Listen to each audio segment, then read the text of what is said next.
ఒకానొకప్పుడు పాతాళలింగం దగ్గర మళ్ళీ ఆ పాతాళలింగ దర్శనానికి ఏర్పాట్లు చేశారు. ఆ దేవాలయాన్ని అంతటినీ కూడా పునర్నిర్మాణం చేసి తమిళనాడు గవర్నర్ గారు దంపతులు కూడా వస్తున్నారు అని అన్నారు. ఎలాగో భగవాన్ రమణుల దర్శనానికి వస్తారని పెద్ద చలువ పందిళ్ళేశారు. మధ్యాహ్నం 2:30 గంటల వేళలో రమణ మహర్షి ఒక్కరే కూర్చుని ఉండేవారు. ఒకరోజు సూర్య నాగమ్మ గారు కొంచెం తొందరగా వచ్చారు. వచ్చి అక్కడ కూర్చుని ఆవిడ క్రోటన్ మొక్క పక్కన కూర్చున్నారు. కూర్చుంటే రమణ మహర్షి చెంప కింద చెయ్యి పెట్టుకుని అలా చూస్తున్నారు. ఆయన దేన్ని చూస్తున్నారు అని ఆవిడ చూశారు. ఒక పెద్ద ఆకుపచ్చ పాము, అది చెట్టు తిరుగుడు పాము, అత్యంత విషపూరితమైనటువంటి పాము.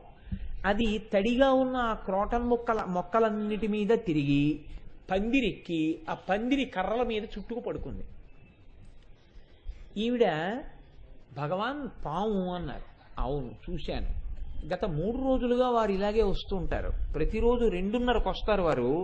కొంతసేపు ఇక్కడ తిరుగుతారు, తిరిగి వారు వెళ్ళిపోతుంటారు. వారు ఏదో పని మీద వస్తుంటారు, ఇక్కడికి దేనికో వస్తున్నారు అన్నారు. ఆవిడ తెల్లబోయారు. తెల్లబోయి ఈలోగా ఆశ్రమానికి సంబంధించిన ఒక ఆయన వచ్చి, అవునమ్మా రోజు ఈయన వస్తారు, ఆ పాము వస్తుంది, జన్మలెత్తినా మనకు ఆ మాట రమ్మన్నా రాదండి, అది అనుభవించిన వాడి గుండెల్లోంచే వస్తుంది. గురువు పక్కనుంటే మాత్రం గురువు సంస్కారం వచ్చేస్తుందా? అందుకని ఆయన చూడండి ఏమన్నారంటే, ఈ పాము వస్తోంది, ఈయనేమో రోజు దాన్ని చూస్తూ ఉంటారు.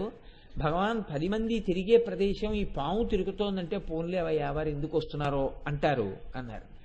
అంటే ఈవిడన్నారు, సూర్యనాగమ్మ గారు, నాకేం భయం వెయ్యట్లేదు భగవాన్, ఎందుకంటే మీరు రోజు చెప్పిన మాటలు నేను వింటున్నాను.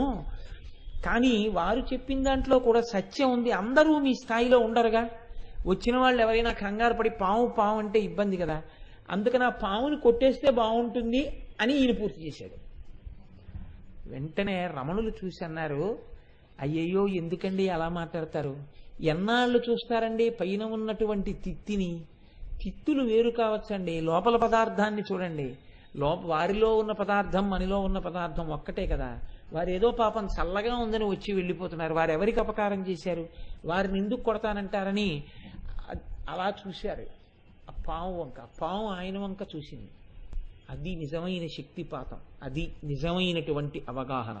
సర్వభూతముల యందున్నవాడు తనలో ఉన్న ఆత్మని అవతల ఉన్న ఆత్మని ఏకీకృతం చేస్తే ఈయన భావం దానికి అర్థం కావడం.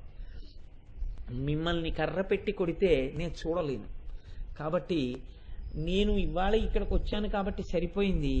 నేను రాకముందు గబుక్కుని ఎవరైనా మీకు అపకారం చేస్తే నేను తట్టుకోలేను, మీరు ఏమనుకోవద్దు, మీరు రాకండి అని ఆయన ఏమన్నారో తెలియదు.